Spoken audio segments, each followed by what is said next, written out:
Welcome to The Word, people, where we bring you straight up sales 411. You get to chill and hang with the best and the brightest in the sales industry. And we don't do it boring, we do it with swagger. So let's go, people. It is on. Hey, everybody, what's going on? This is Keenan, and we are at The Word. Welcome to The Word episode, holy crap, 34. 34 truly badass guests so far, and this time is no different. The Word, for you, those of you who do not know, The Word is all about bringing you good, valuable sales insight and knowledge that you can use today to crush your number, to make your quota, to sell more in a fun, intriguing, non-boring way. This is not your daddy's old school sales podcast, that is for sure. So, welcome to The Word. Today with me is my co-host, as always, Kira. Kiki, how you doing? Doing really good. I'm excited for this guest because we have been using a lot of the principles in Stu's book, How to Get a Meeting with Anyone. So we're testing it out for you. Can I talk yet? Yeah. That sounds great. Yes, we are using it. So everybody, our guest today is the author of How to Get a Meeting with Anyone and cartoon artist Stu Heinecke. Am I saying that right? Actually, well, you said Stu right, but last name is Heinecke. Heinecke. So without the E on the end. Heinecke. Yeah. There's an E on the end. I just don't say that E on the end. Yeah. All right, so Stu Heinecke. We're excited to have Stu. Stu is an amazing guy. He is a phenomenal cartoonist. So if you're on the web right now, what you're at, because you're watching this, go Google his name and look at some of his artwork. It's phenomenal artwork, extremely creative. But what makes him a guest on this show, in addition, is that creativity he brings to how to connect with people, how to get CEOs, CROs, vice presidents of sales, whoever, to meet with you. And in sales, that is our biggest job, the most difficult job we have. So, Stu, welcome to the show, and tell everybody a little more about you. Well, thanks so much, Keenan. You know, I'm glad to be on your show with you. It's a thrill. I mean, you tell it like it is. I love talking with you, and I love it. So, but you know, so here's the thing. You know, a long time ago, I discovered that if I used my cartoons as a device to reach out to people, you know, I've been using cartoons in marketing my whole career. But creating mailings and so on, and they're amazing. They're an amazing device. But what I discovered was they were even more amazing if I used them to reach out to someone that I just needed to connect with. And, you know, as you just said, that's our mission here in not only in sales, but just in business in general. Whether you have the word sales in your title, you sell. I mean, we all sell. And so, you know, what's critical, I mean, you can't sell if you can't connect with someone. You know, it's just a pretty basic thing. And I was discovering that, my God, I could reach just about anyone using these cartoons. And I mean, like, you know, presidents, prime ministers, celebrities, and much more usefully, you know, CEOs, C-level executives, and top decision makers. You can break through. And so that's you have some really good stories. You have some really, really good get into those. But before we go too deep with this too fast, tell us how you discovered the ability to use your cartoons. How did it happen first? And tell us that story. Well, sure. You know, so when I first started my business, I knew I wanted to create direct mail campaigns for publishers, for magazine publishers, and you know, I was going to use cartoons though. And David Ogilvy, I don't know if the name is familiar or not, but big, like the original thought leader, you know, from a while ago. Anyway, he used to say humor doesn't work. And all of his disciples, who were all the speakers in direct marketing, would get up on stage and they'd say the same thing. They give that list of things you do or don't do to make your campaign succeed. And not cartoons, but humor was always on top, or it's certainly in the list as one thing you just shouldn't use because it doesn't, you know, it kills your campaign. And I thought, these guys don't understand it because, you know, humor is, well, first of all, I knew that cartoons, because I was already a cartoonist and I was in the Cartoonist Guild before it went away, but I knew from the stuff that they were sending us that readership surveys that magazines and newspapers were conducting were showing that cartoons were almost always the best read and remembered part of magazines and newspapers. They really stand out. And then if you think about it, the nature of humor is that when we find something funny, we often find ourselves saying, huh, it's true, it is like that, or I know someone like that. I've been through something like that. So really the nature of humor is that it's truth revealed in a twist. Well, those two things are really, really critically important because that allowed me to grab somebody's attention like nothing else could. And then when you read it and you go, oh, that's cool, I've already planted a point of agreement. But tell the story. When did you put that in practice first, Stu? When did you, so you got this epiphany, and you realized humor is the way to go. These guys are wrong. Practice. When was the first time you got the affirmation that, oh, I'm onto something? Tell us that story. Well, I mean, yeah. So I started using it with. I got 2 test campaigns right off the bat. One with Rolling Stone and another one with Bon Appetit, and both of these just knocked it out of the. Sorry. The magazines. I couldn't hear you. The magazines. Yeah. So Bon Appetit. Rolling Stone magazine. Yes. Okay. Yeah. So Rolling Stone and Bon Appetit magazines.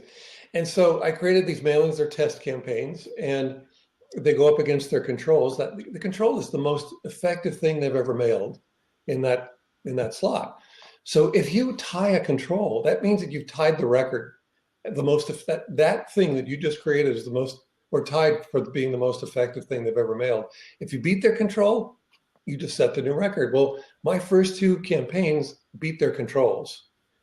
That's a big one. That's a big home run. It's like hitting it out of Fenway Park. I know where you are. You're pretty close to it. Yeah. Right. So I thought, well, okay, then I've got to get this I want to spread this to the rest of the publishing industry, and that meant that I needed to get a hold of probably about 24 VPs and directors of circulation or consumer marketing for the these big Manhattan-based media companies, so print media companies. I thought, well, how am I going to do this? Well, I'm going to send them a cartoon. I got to send them a cartoon because that's what I just used. That's the device I just used that powered those 2 mailings. And I thought, well, okay, then I don't know what to call it, but I'm going to call it a contact campaign. And I really need to get, I couldn't, we hear this number. We used to hear this number all the time with direct mail, that if you got a 1% response rate, you were doing well, right? You've heard that, but actually it's not a real number. It's not a valid number, but let's use it anyway. If I got a 1% response rate to that contact campaign, it would have been a disaster. I mean, to 24 people, that would have meant that I almost got through to one of them. I guess that's about it.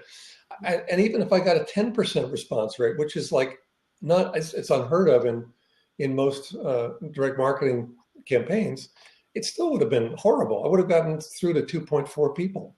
I needed to get through to 100%. And I knew those same people who stood up on stage and said, don't use humor, it doesn't work, also used to say 100% response rates are impossible. But I didn't care. I just needed to do it. Well, so I put together this little campaign, and it had a cartoon print. I'm going to show something like that. This is a card, but a little cartoon, and the person's name is in the caption. And then that with a letter saying, hey, this is the device I just used to break through to beat controls for Rolling Stone and Bon Appetit, and we should put this to the test for your titles. Well, that little campaign, Keenan, that cost me, well, I'm going to tell you what it cost in a second, but that thing got me through to all of them, 100% response rate off the bat, and all of them became clients. It was worth millions of dollars to me, and it came from a campaign that cost me less than $100. That's contact marketing. Yes. So what did you do for Rolling Stone? So I don't have an example with me, but it was a letter in their renewal series, and it went up against the other letter that they had been using, and it just beat the pants off it. So it had a cartoon about the recipient. I mean, basically, that's what I use cartoons all the time that are about the people I'm reaching out to. So that's true, and that's true with the Rolling Stone piece, and it's also true with the contact marketing pieces that I do. So what do these cartoons say? And be a little more, I want people to be able to start thinking what they can do or what they can. So I like to go a little deeper. So when you say a cartoon, I think some people have a hard time understanding what that means. Like when you say a cartoon, what does the cartoon say? How do you decide what it should say? How do you align it with your target market? Like, let's go a little deeper. Yeah, okay. But by the way, I want to make sure that we make the point that the contact marketing and reaching out to people, I'll talk to you more about cartoons, but you don't need to be a cartoonist to do this. you know. Stu, you got to trust me. You got to trust me. I'm going to get us there. I know. Okay? It's absolutely and I do way beyond cartoons, but I'm trying to set the table. I got it. You got to trust me, man. I'll get them there. But right now, like, as someone who's read your book, I understand they don't. So I want to anchor them in something. And right now, we really only anchor them in theory. I want to get them out of the theory, get them into the practicality, and then I'll take them on the rest of the journey. You trust me? Got it. You trust me? Yeah, I do. Oh. Absolutely. Okay. So the thing is, again, the cartoon, here's the thing. People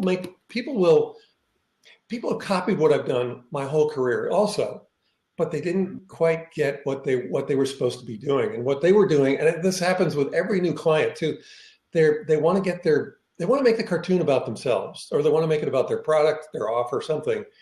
And that doesn't work. But if you make the cartoon about the recipient and you make it something that they find true, then magic happens. So I'll give you a couple of examples, because you asked what kind of cartoons. So one of the campaigns that we did early on was for Outdoor Life magazine, which is a hunting and fishing magazine. And we put together a double panel postcard campaign, a little a postcard that opens up. It was 2 panels. You tear one off and mail it back. Well, we had this cartoon on there that showed these 2 fishermen on a dock at a lake. One of them's holding this huge fish in his arms. And the other one's saying, that looks like the one Keenan threw back. I mean, it was too cute. So people ate it up. They just loved it. And, and so the truth was that's how they saw themselves as fishermen. I do catch big fish like that, or at least they'd like to have other people believe that, the fish stories. So that's what I tell everybody. Yeah. Yeah, exactly. And now I've got something on the wall that'll show that I actually do catch them like that.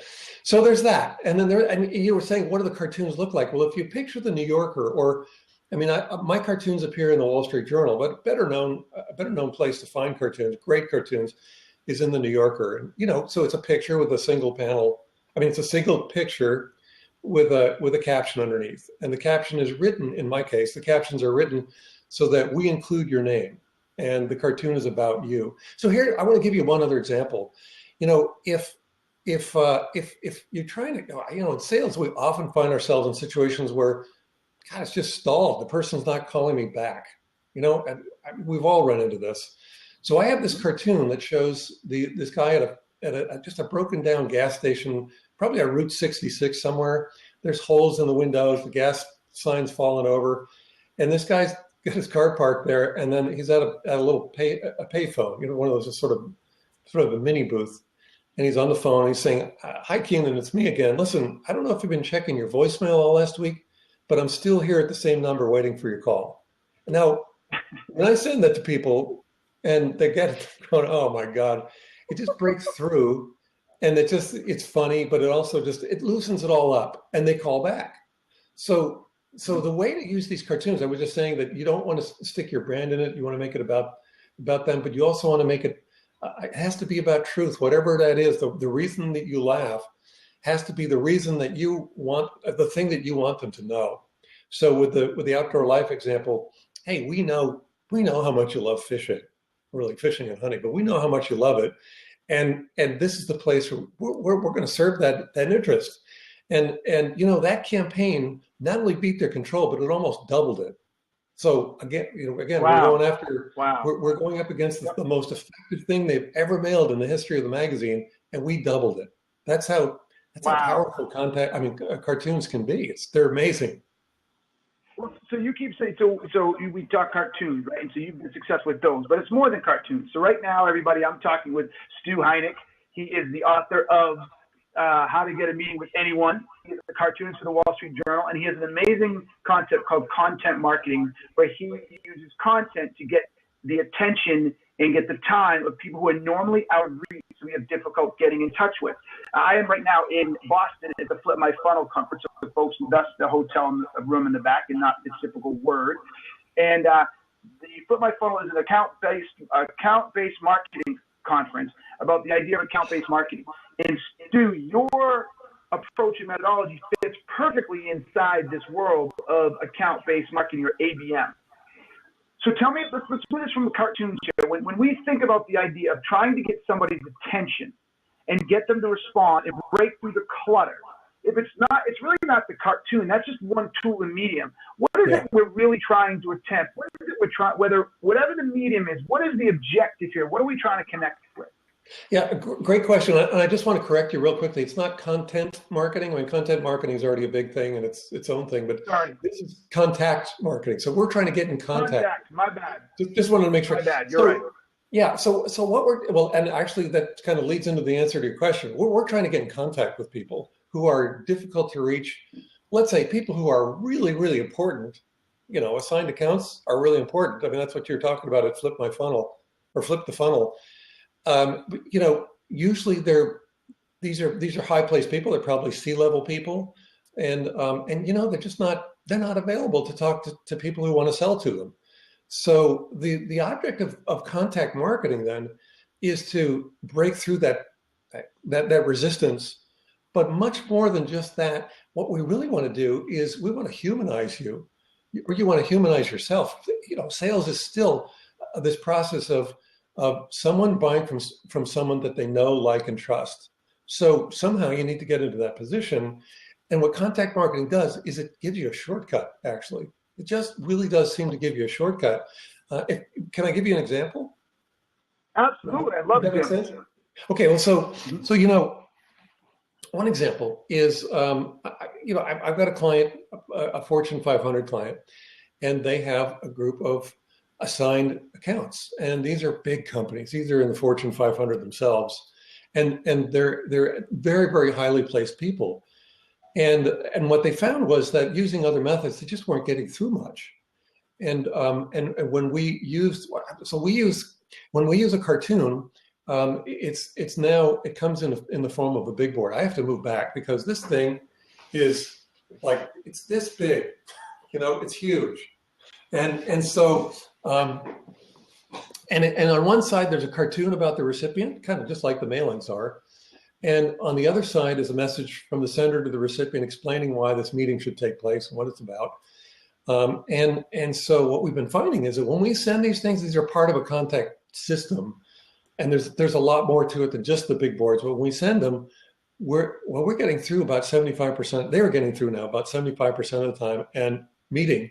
And they're getting about a 50% meeting rate. So that's way, way up as compared to what was happening before. That's what happens with contact marketing. And another one, an insurance company, another Fortune 500 company, they're trying to reach independent producers who sell their policies. So they really need mind share. They need to have a great relationship with these people. But what they find is that these people they're so busy and they sell so many lines of insurance that any given insurance company, just the reps, they have a hard time getting through and having any sort of a conversation. And so when we use the big boards to go out to these non-responsive producers, what we found, and this was just 30 of them. That's another thing. Contact marketing doesn't require you to go to a lot of people. You can go to one. I mean, that can be a contact marketing campaign. And so to 30 why people. Why do you think contact marketing is so successful? What is it? What are the fundamental elements, right? You just can't send anything to anybody. So let's bring it down, right? And let's start talking about some of the tactical elements. You can't just say anything to anybody. How do I build a contact marketing campaign that's going to be effective? What are some of the critical elements? Well, I mean, so remember that the overarching mission here is you obviously want to break through, but you want to humanize yourself immediately. I mean, in an instant, this person needs to say to themselves, "Wow, who is this?" And you know what? Actually, the ultimate is you want them to say to themselves, "I love the way this person thinks." So obviously, if you're going to do that, you need to come up with an approach or a campaign that really just it just resonates with them.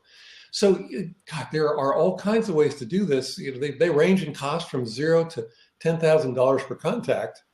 On the zero end, you can use, obviously, and I think many of the people who are in your audience are already using social media to do it. That's an effective way to do it. Using email in certain ways, like don't send an email during the week, but send it during like Saturday morning, Saturday morning. But that's not contact. No, I mean it is. You're better than that. Sort of the low end. You put out some creative stuff.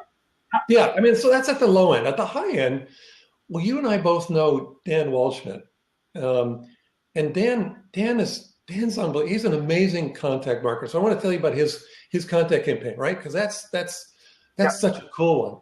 So what he does, he doesn't send cartoons, but instead, what he does is he combs the business news every morning, looking for stories of missed earnings estimates. And when he finds one, he says, "Okay, who's the CEO of this company?" And so he's reading through the Wall Street Journal and Bloomberg, and so he's looking at pretty large companies. And when he finds one, he has this beautiful sword made up. I mean, these swords. You can't see my arms. This beautiful sword. That's and it's made by the prop maker who made the swords for Gladiator, the movie Gladiator. So they're beautiful. And he has them engraved with the CEO's name and then this inscription that's all Dan. It's, if you're not all in, you're not in at all. Great message for his turnaround service, right? Yeah. So, and then he has this then placed in this beautiful wooden box, and then he sends it with this handwritten note. The note says, business is war, and I noticed that you lost a battle recently. And I just want to let you know that if you ever need a few extra hands in battle, we've got your back. Nothing about really who he is, what he does. There's no branding in there. You notice that? I mean, there's no branding is irrelevant, essentially. It's, what am I going to do for you? How can I help you? But he did it in such a way. And the sword is such a great metaphor, a visual metaphor for his brand anyway. I mean, his brand is edgy conversations. It's edge. It's knife's edge. So the sword is perfect because he's going to go to battle for you as a turnaround specialist.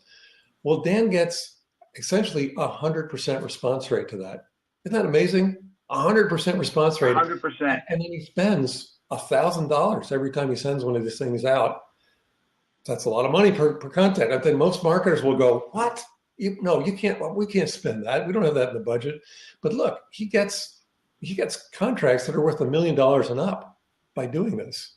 So he breaks through to all of them. Not all of them buy, obviously, but he gets through to all of them. And that's, where do you start a selling process, but with a conversation, and a conversation with someone who's saying, "Man, I love the way you think."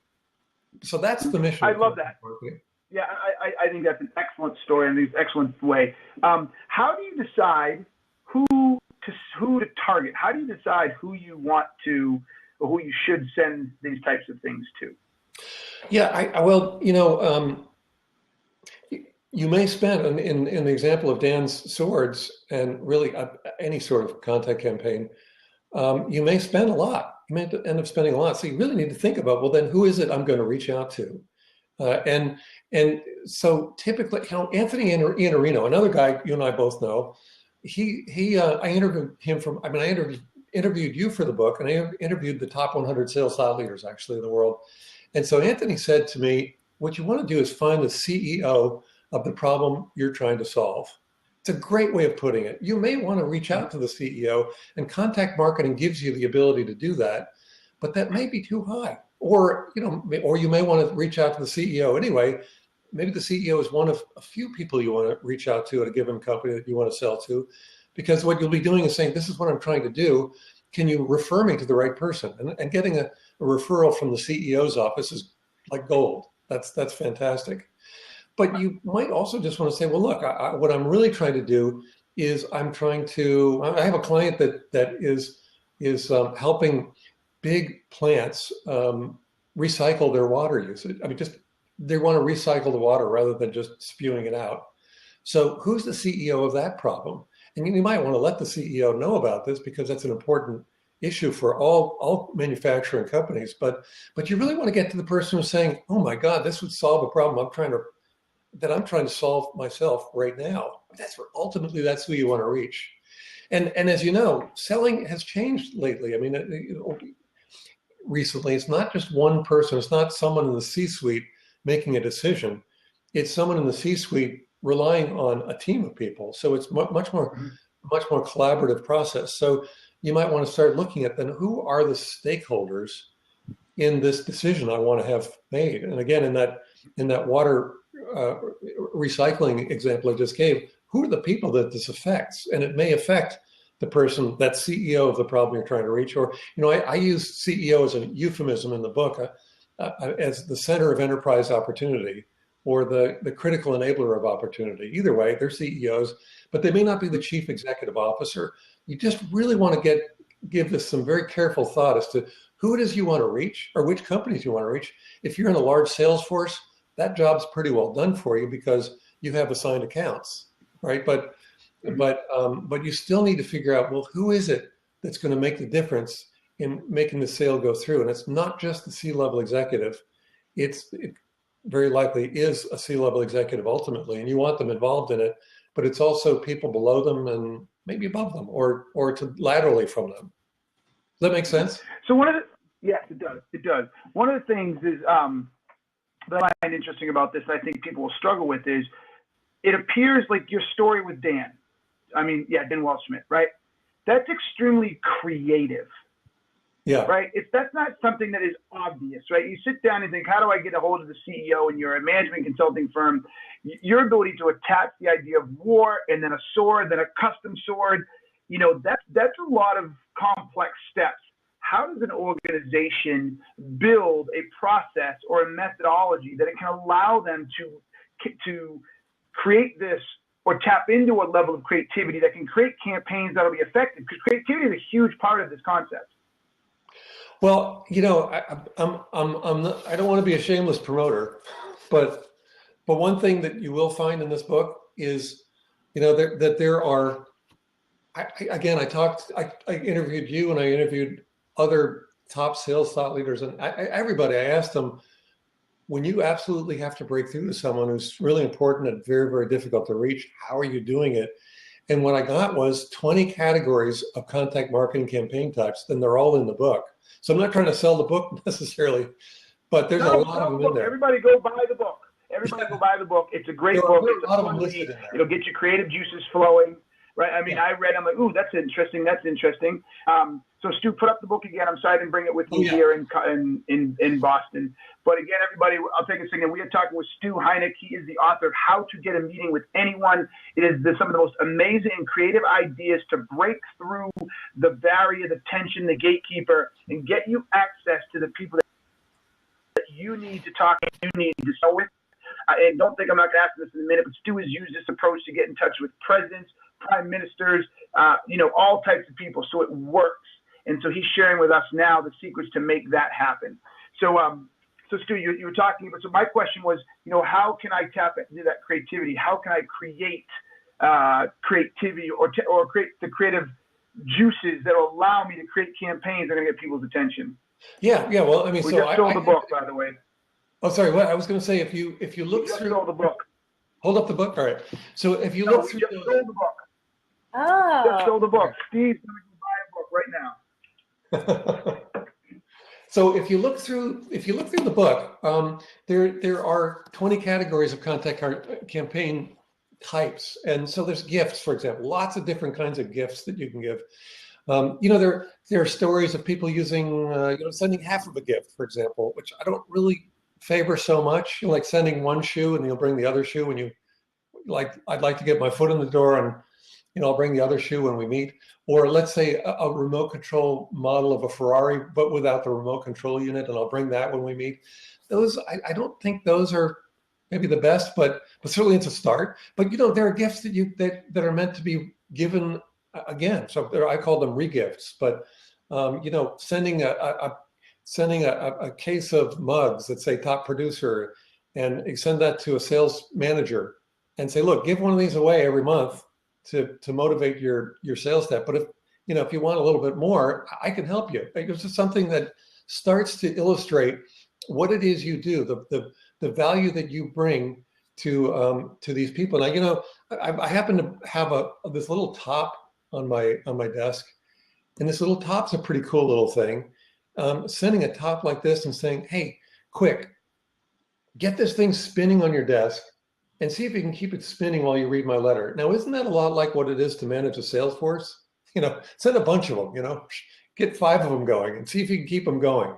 So, those are visual metaphors. And I think those are some of the best gifts that you can send, because they really just, you get the one that represents that value that you want to bring to this potential client. They're going, oh yeah, I get it.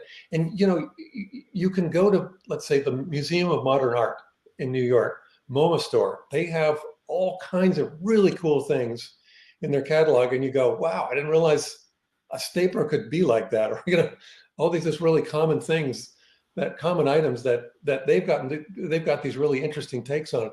And those are the kinds of things you can send around to get people thinking, wow, look at this. And I love the way this person thinks. So that's one. Another one would be events. Now, I was just on Contact Marketing Radio before coming onto your show, and I was interviewing Ken Thorson, and Ken was talking about events that he stages to bring these CIOs in from the field, and they all meet. And it's a monthly thing. They get together for a breakfast, and they have speakers, and and Ken's company is sponsoring it, or maybe Ken's clients, because he teaches his clients how to do this. But you're sponsoring it, and you're providing this. You become sort of this source of thought leadership. And that's what we're doing here right now on your show. And you can do that through events where you start to create these face-to-face, very warm connections. And that's ultimately, again, what you want to do. There's a lot of ways to approach it, but there's one really crazy one. One really crazy one that I'd love to share with you if we have time. I don't know. Okay. Are we okay with time? Yeah. Yeah. Okay. So, on the other end of the scale, you can go way over the top, right? Well, so there's this great story I just love about this sales rep who was calling I can't say the name of the company, but if you ever saw Forrest Gump, I'm going to say a certain fruit company. I think you know what I'm talking about. So he was meeting with this fruit company's engineering department. Sounds kind of strange, but he's meeting with their engineering department, showing them this really cool software solution that he wanted to sell to them.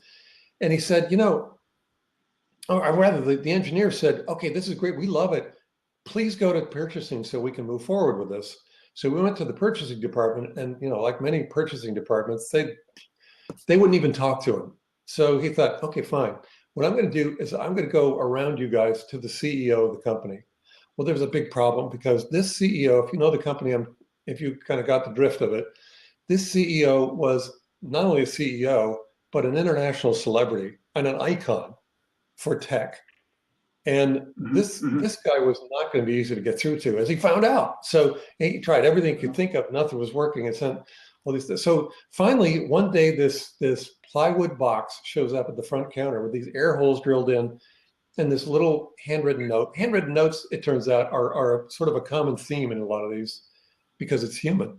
It's very humanizing. Yeah. So the note said, I met with your engineering department. They loved my software solution. They told me to talk to purchasing. They wouldn't talk to me. So I've been trying everything I could think of to get a hold of you. I've been sending faxes, letters, leaving voicemails, and nothing's worked. So this is my last attempt to try to reach you. So if you would, open up the box, and there's a pigeon inside. And if you would, just take the little slip of paper out of the capsule on the pigeon's leg, and write the name of your favorite restaurant, a date and a time, put it back in the capsule, and release the pigeon. Let him go. And I'll meet you there. Well, lo and behold, the pigeon came back, and there was the name of a restaurant, a date and a time, scrawled on a little piece of paper. Shut up. I gotta pick the pigeon up. I want to really get that pigeon out of here. I want to. That's amazing. That's true. Yeah, I'm not touching that dirty old thing. That's amazing. Too. Yeah, but it came back, and so the rep met with the CEO for lunch and walked away with a $250,000 order. And I usually like to say, with any campaign, any marketing campaign, you want to know, well, what's the ROI? What did it cost? And I usually joke, well, what do pigeons eat? Chicken feed? But Yeah, right. I mean, maybe you rent it. So these are some amazing stories. This is one of the reasons I wanted you on the show. The stories are fascinating, but it feels to me there's also a fine for every one of these stories that's successful. There's a whole bunch of people that just hacked it, right? So it wasn't creative. I'm sorry, it wasn't. It just failed. It wasn't creative. It was corny. It was, it was corny, for lack of a better word. So, how do people know when they're on that fence? How do they know if they're being just corny and stupid versus creative and impressive? Man, that's a really tough one. I mean, there are cartoonists out there that don't know the difference. I could tell you that, but ultimately, I think we have. I'm talking to you from an island in the Pacific Northwest where we just moved here a year ago, and we're setting up a new agency called Contact, and I think there's a big need for this because it's all your question is a lot like, well, if you write your own advertising, and this is really a sort of a form of advertising, how would you know if it's corny or not? A lot of people copy that one ad that the Milk Commission came up with, Got Milk. How many ripoffs have we seen of I don't know what, got oranges, got junk, all this stuff, and you think, well, the Milk Commission and the agency that did that for them, that was original, that was great, it was a very successful campaign. But everybody else who's copying it just looks like a bunch of jerks, like they have no imagination. Mm-hmm. So, I think that really also the essence of contact marketing really is to have agency grade creative behind. Ideally, that is to have agency grade creative behind this campaign that you're using. So that's kind of a hard question to answer, to say, well, check yourself. Is this corny? By the way. Someone used, I think it was Mark Hunter who told me that he used a bag of nails. He just dropped it off one day with a note that says, I've been trying to reach you, but you've been hard as nails to reach. And it's a visual metaphor and it worked, Mm-hmm. So I would say try them. Because salespeople are going to do it themselves, right? They're going to listen to this and they're going to go back, and companies are going to try, salespeople are going to try. And I feel more often than not, they're going to fail because they don't have the framework to sort of an appropriate methodology approach. They're going to do something really corny, and that's going to hurt them. Yes. Yeah, but well, here's what I agree with you. If you use a cartoon, for example, I'll come back to the cartoons for a moment. If you use a cartoon and it's not making them laugh or it's making them roll their eyes, and really that could be extended to any form of contact marketing that you come up with. Well, obviously you're going to unsell yourself rather than selling yourself. but you know what though? I can't tell you how many people, and this is just such an honor to be in this position, but how many people I'm hearing from on social media who are saying, hey, I bought your book and I'm using some of the things I read and it's already working for me. So something's telling me that when they're reading it and they're using these things, I don't know quite what they're doing. Sometimes they share it with me, sometimes not. But when they're doing it, they are breaking through. So I think it's a good point that you bring up, but people seem to be doing it pretty well. Okay. Tell me, do you have any horror stories? Can you tell me any campaigns that just bombed horrifically, and why do you think it bombed? God, I wish I did. Let me think here. I mean, generally, if they're horror stories, what's going to happen is you just aren't going to break through. You're not going to hear it. You won't know quite why. You just don't break through. Oh, I see. And God, that's a big hole in my story. I really need a couple of blooper stories, don't I? There have to be. There have to be. Even if people don't come back and tell you. You do something like things like this are going to get people's attention, and they're going to get it for good reasons. They're going to get it for bad reasons. Yeah. Right. Yeah. But I find it hard to believe when you do something like this that it's not going to get an attention. It's going to fall right. So because you're standing up and you're saying, look at me, and they're going to look, oh wow, that's great, or like, what clown just sent me that? Yeah. Right. And so I think there's some risk in that. So yeah, it would be interesting to find out sort of what some of the pitfalls are. Yeah, I mean, okay, so there is one little one that we just encountered. One person at a hospital received a cartoon. It's one by one of my former colleagues. I mean, he's no longer alive, but one of the New Yorker cartoonists, Leo Cullum. And so the scene shows this psychiatrist talking to a businessman on the couch. And the business guy is going, he has sort of that expression of what? And the psychiatrist is saying, comparing your, well, I'll use the wastewater example. Comparing your wastewater to Keenan's is not helping your self-esteem. And so if you were in the position of taking care of wastewater, it would make sense.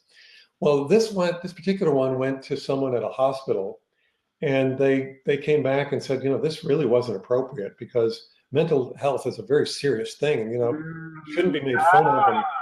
And so that was one out of, I don't know, 500 that received these things. Generally, really the thing is, I have heard a lot of great success stories, and that's what I've focused on.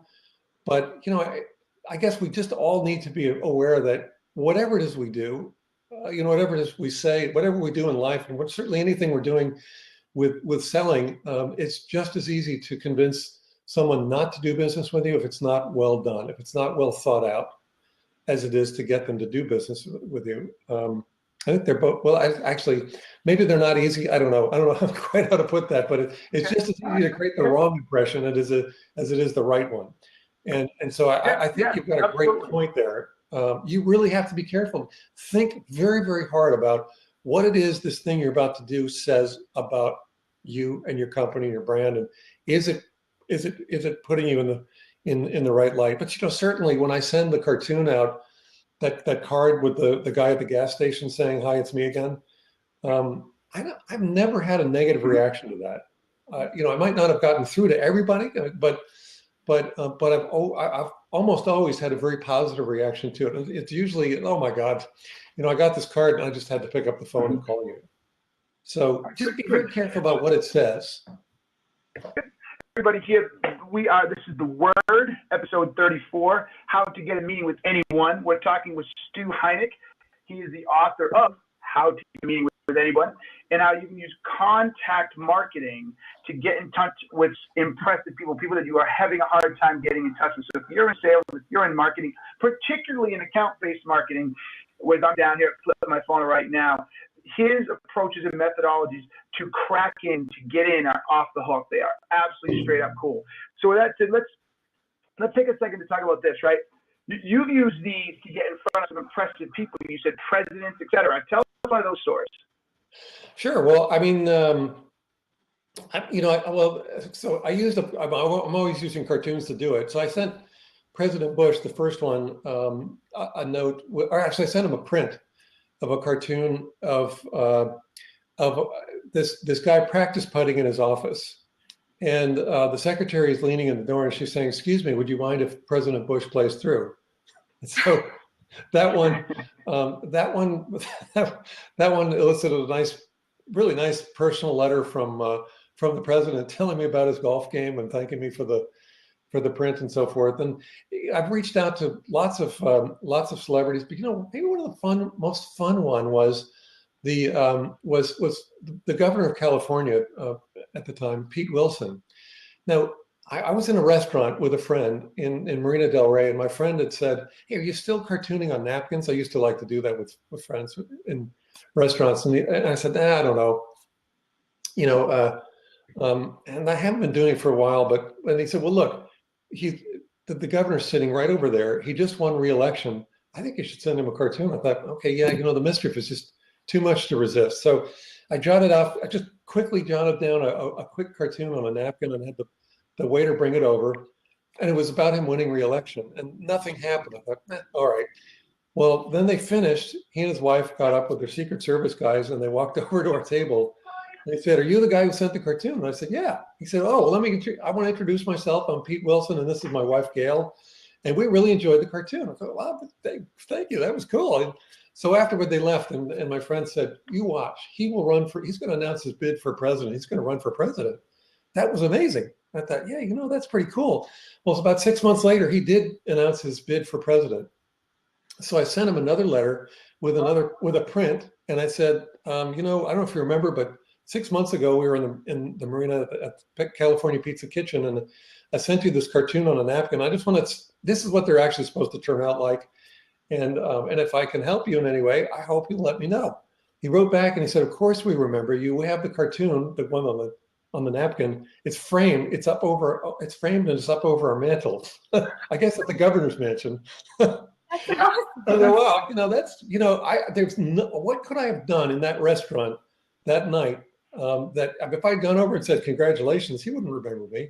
So that cartoon, the device is what did it. And now, then 17 years later, I'm Keenan, when you write a book, next thing you got to edit and edit and edit, but you also have to go out and get blurbs.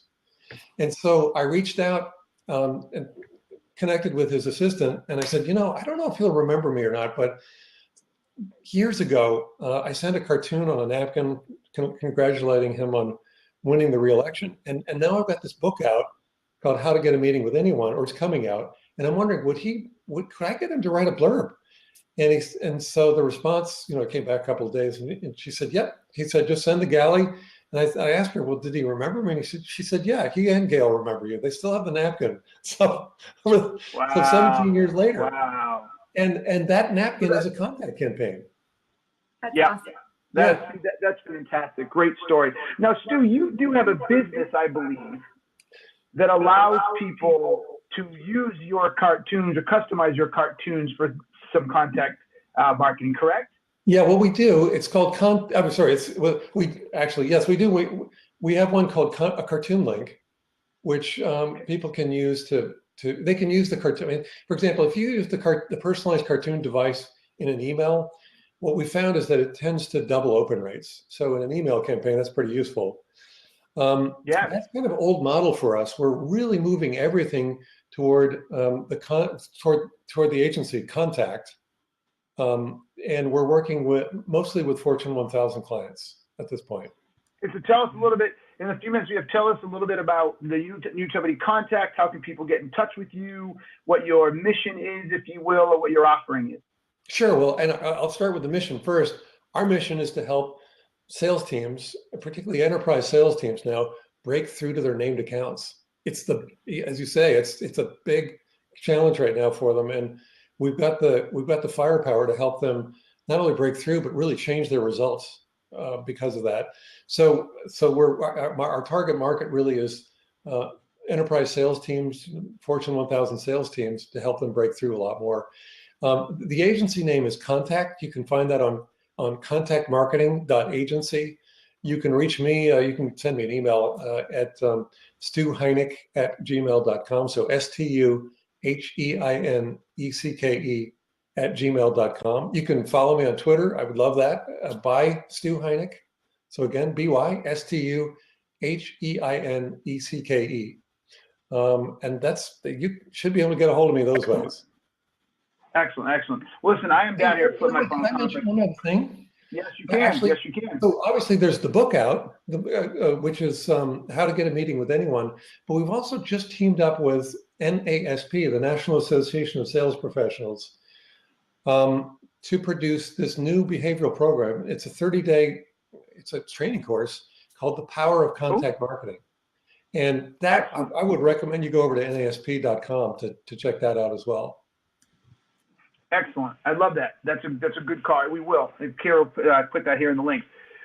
So, Stu, what was I going to say? Oh, so I'm down here at Flip My Funnel. I speak in 20 minutes. I'm going to go downstairs and I'm going to make sure that Sangram and folks get connected with you, because you need to be at the next one of these. Your approaches and methodologies fit squarely in this camp, and you not being here is a big miss for everybody. So I'll make sure that happens. Yes, absolutely. Thank you. This is some great stuff again, everybody. This is Keenan on The Word with Kiki B. We're talking to Stu Heinecke. He's the author of How to Get a Meeting with Anyone. You need to go get this book. If your job is to get people to respond to you, particularly higher level people who are more difficult to get a hold of, you need to get this book. You need to read, and you need to understand how he's doing, because it works and it will produce amazing.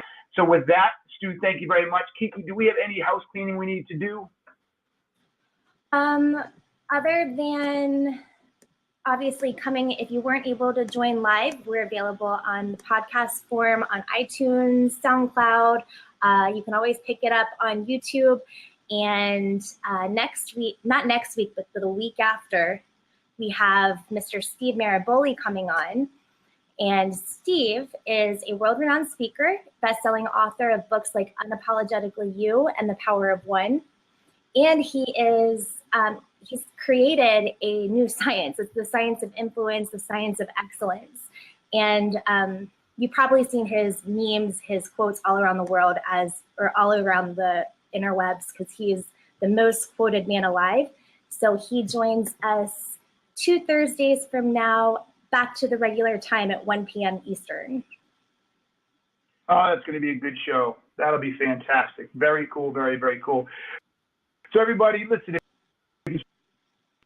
give us a review. Give us a 1-star, 5-star. Tell us what you think. We don't care what it is. We just want the feedback. Plus, it helps us get more exposure on iTunes. You can see us on YouTube. Leave comments. We always get back to the comments. If you have anything for Stu, you know how to get a hold of Stu. It's by Stu Heinecke. On Twitter, again, is how to get a meeting with anyone. Go pick it up. You don't want to miss out. It is one of the types of books that is not theory. It is all practice, and you will be better because of it.